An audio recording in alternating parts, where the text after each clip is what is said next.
Tumefika hapa kutimiza azma ya Wakenya ya karibu miaka 30-40 tuliosema ya kwamba Wakenya wapate makao.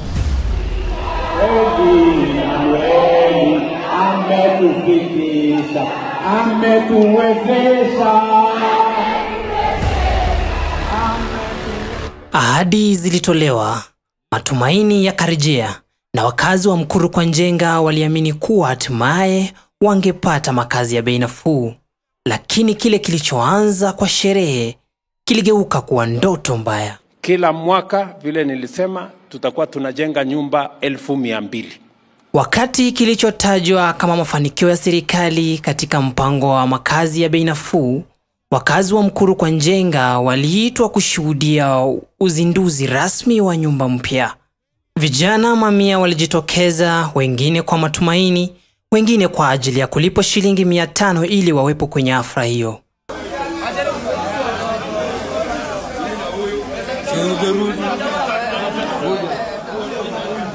Baada ya siku chache tu, hali ilibadilika ghafla.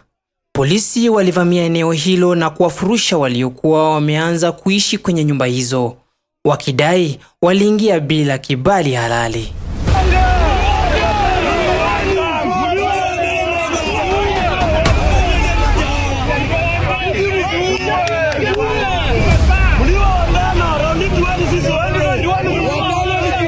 Nyumba zilizotangazwa kuwa suluhisho kwa wakazi maskini wa jiji sasa zimegeuka kuwa alama ya maumivu.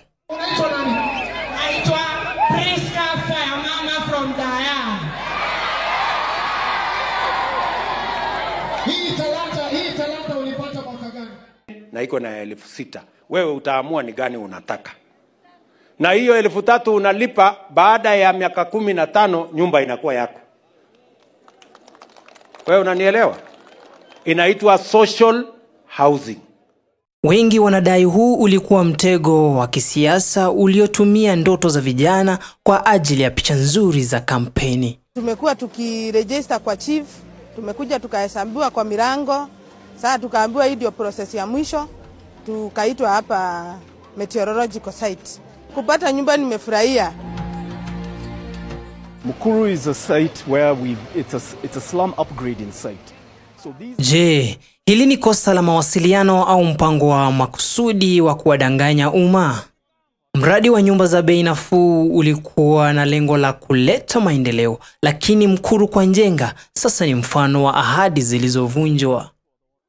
Kwa vijana wa Mkuru, ujumbe ni wazi: matumaini yanaweza kununuliwa kwa shilingi 500, lakini uaminifu ukivunjika haujengwi kirahisi.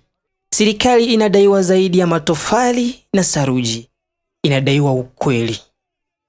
Je, wewe au ndugu yako uliathirika na tukio hili? Tuandikie kwenye sehemu ya maoni, na usisahau kusubscribe kwa habari zaidi za kina kuhusu maisha kila siku ya Wakenya. Mimi wako Duncan, na hapa ni Bidii Media.